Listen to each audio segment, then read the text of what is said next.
j'espère que vous allez très bien et merci de me joindre sur BNN, Burkina News Network. Jeunesse africaine, laisse-moi te poser une question très simple. Amen, une question vraiment simple.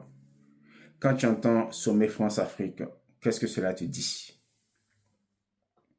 Pour beaucoup, c'est juste un événement diplomatique parmi tant d'autres. Des photos des dirigeants qui se serrent la main, des discours par-ci, des promesses par-là. Mais si tu prends le temps de vraiment réfléchir, amen, vraiment réfléchir, tu vas réaliser que ce sommet à lui seul représente tout ce qui ne va pas dans la relation entre l'Afrique et ses anciens colonisateurs. Aujourd'hui, je vais te montrer pourquoi ce format est aberrant et pourquoi il est humiliant et pourquoi il doit prendre fin. Alors, reste avec moi, car ce que tu vas comprendre aujourd'hui va changer ta façon de voir la diplomatie mondiale. Alors, si tu es prêt, let's go.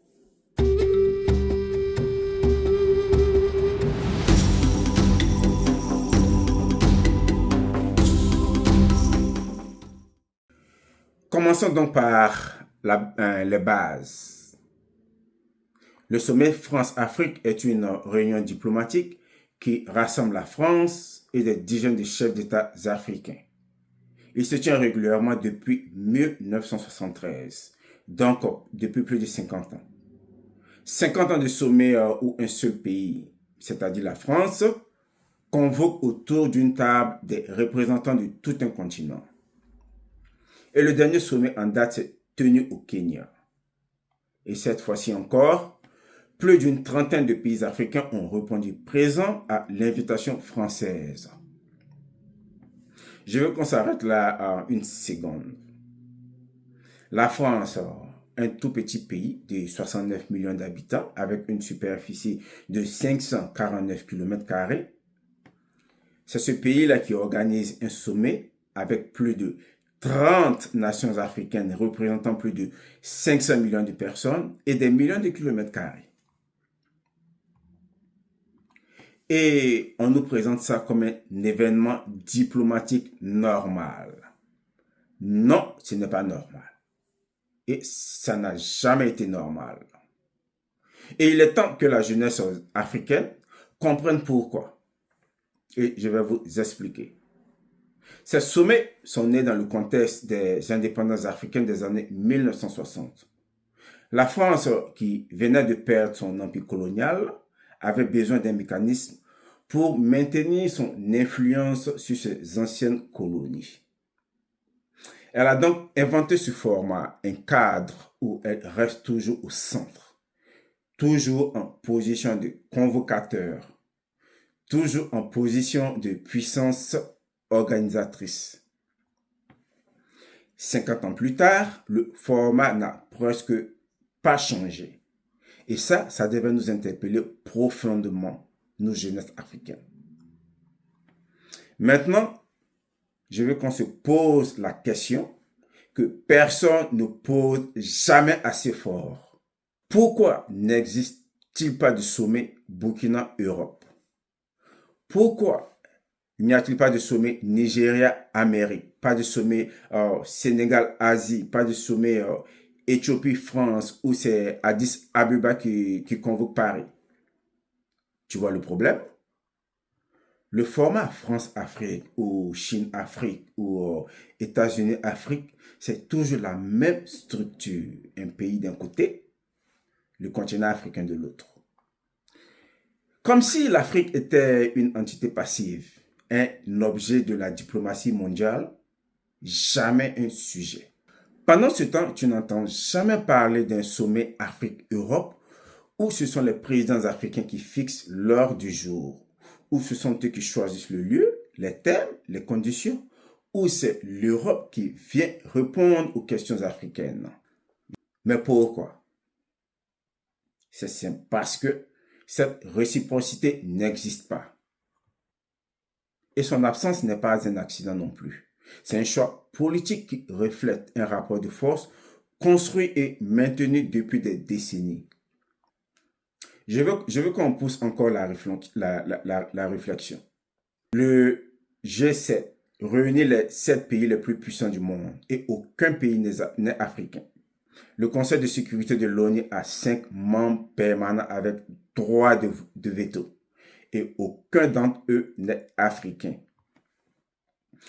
Quand on organise un sommet avec l'Afrique, c'est toujours l'autre qui préside, qui convoque et qui fixe l'agenda.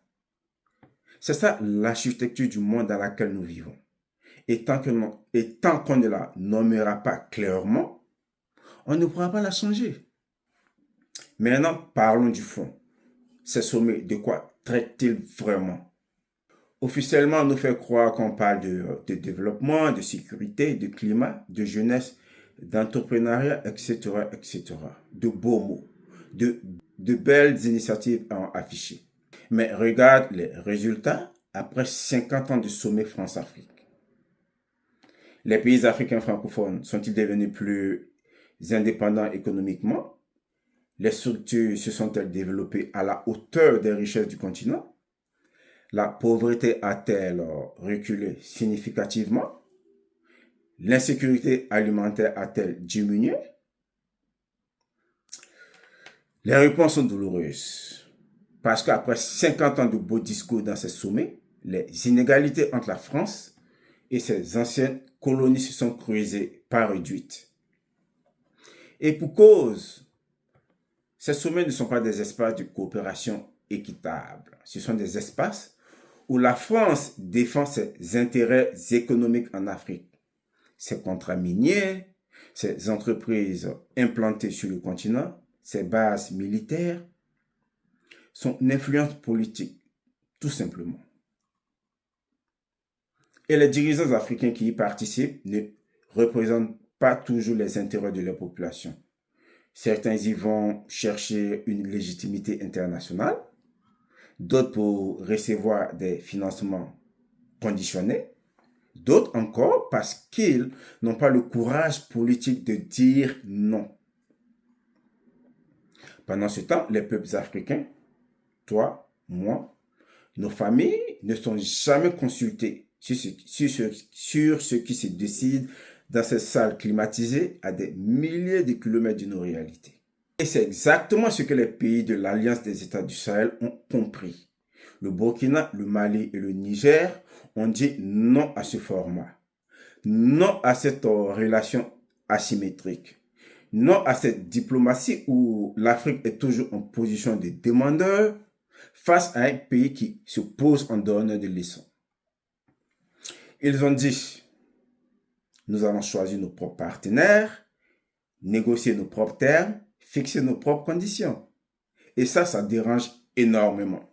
Parce que quand un pays africain refuse de jouer le jeu, quand il dit nous ne viendrons plus à vos sommets, nous n'avons plus besoin de votre validation, il brise quelque chose de fondamental dans ce système. Il brise l'illusion du consentement. Et pendant des décennies, la présence des dirigeants africains à ce sommet servait à légitimer le système. Leur participation envoyait un message implicite. Nous acceptons ce cadre, nous reconnaissons votre leadership. Mais quand l'AES refuse de participer à ce théâtre diplomatique, elle dit quelque chose de révolutionnaire. Nous ne reconnaissons plus votre droit à nous convoquer. Et cette décision, aussi symbolique qu'elle puisse paraître, a des conséquences réelles. Elle force une reconfiguration des rapports de force. Elle ouvre un espace pour que d'autres pays africains posent les mêmes questions. Mais alors, si on supprime ces sommets inégaux, qu'est-ce qu'on met à la place? La réponse est claire. Une diplomatie africaine souveraine et offensive. D'abord, il faut renforcer les institutions africaines existantes.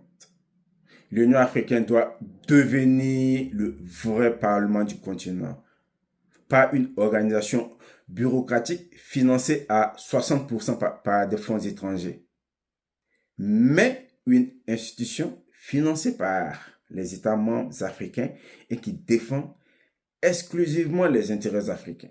Exclusivement les intérêts africains. Ensuite, il faut créer de nouveaux formats diplomatiques où c'est l'Afrique qui prend l'initiative. Un sommet Afrique-Monde, par exemple, où les présidents africains fixent l'heure du jour et invitent les partenaires qui les intéressent, pas l'inverse. Imaginez un sommet organisé à Accra ou à Abuja, où c'est le président du Ghana ou du Nigeria qui convoque les leaders européens, américains et asiatiques pour leur dire, ben, voilà nos conditions pour travailler ensemble. Voilà les prix auxquels nous vendons nos ressources et voilà les transferts de technologie que nous exigeons en échange. Et cela, ce n'est pas de l'utopie, parce que c'est ce que font tous les pays qui se respectent. C'est ce que font les pays du Golfe avec le pétrole. C'est ce que fait la Chine avec ses terres rares. C'est ce que font les États-Unis avec le dollar. Et l'Afrique, avec toutes ses ressources, par exemple, elle a les plus grandes réserves mondiales de minéraux stratégiques. Avec toutes ces ressources-là, a les atouts pour imposer ces conditions. Il lui manque juste la volonté politique collective de le faire. Jeunesse africaine, il faut comprendre une chose. Le sommet France-Afrique n'est pas juste une réunion diplomatique. C'est le symbole d'un monde que nous devons changer. Un monde où un pays de 69 millions d'habitants convoque 30 nations africaines représentant plus de 500 millions de personnes est un monde qui a besoin d'être corrigé. Et il faut commencer par nommer l'absurdité. Quand tu la vois, il faut le dire dans ta famille, dans ton quartier, sur les réseaux sociaux. Explique pourquoi ce format est humiliant et doit changer. Il faut soutenir les initiatives africaines souveraines. L'AES a montré qu'il est possible de dire non. D'autres pays africains peuvent et doivent suivre ce chemin. Exige de tes dirigeants un président africain qui court à chaque sommet africain, à chaque sommet France-Afrique, sans rien négocier en retour pour son peuple, pour les intérêts de son peuple, doit rendre des comptes. Et il faut surtout construire.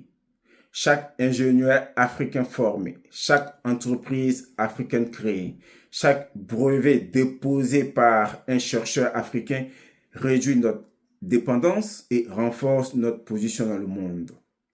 Le jour où l'Afrique parlera d'une seule voix, le jour où ses ressources seront négociées à leur juste valeur, le jour où ce sera Dakar ou Kinshasa qui convoquera Paris ou Washington, ce jour-là, personne n'osera organiser un sommet France-Afrique. Personne. Mais ce jour-là arrive quand même. Et c'est nous qui devons le construire. Oui, cette jeunesse africaine-là, c'est nous qui devons construire ce jour-là où personne n'osera organiser un sommet France-Afrique. Alors donc, si cette vidéo-là t'a aidé à comprendre la diplomatie mondiale sous un autre angle, partage cette vidéo, éveille la conscience, car l'Afrique ne demande plus la permission d'être libre. Allez, see you next time.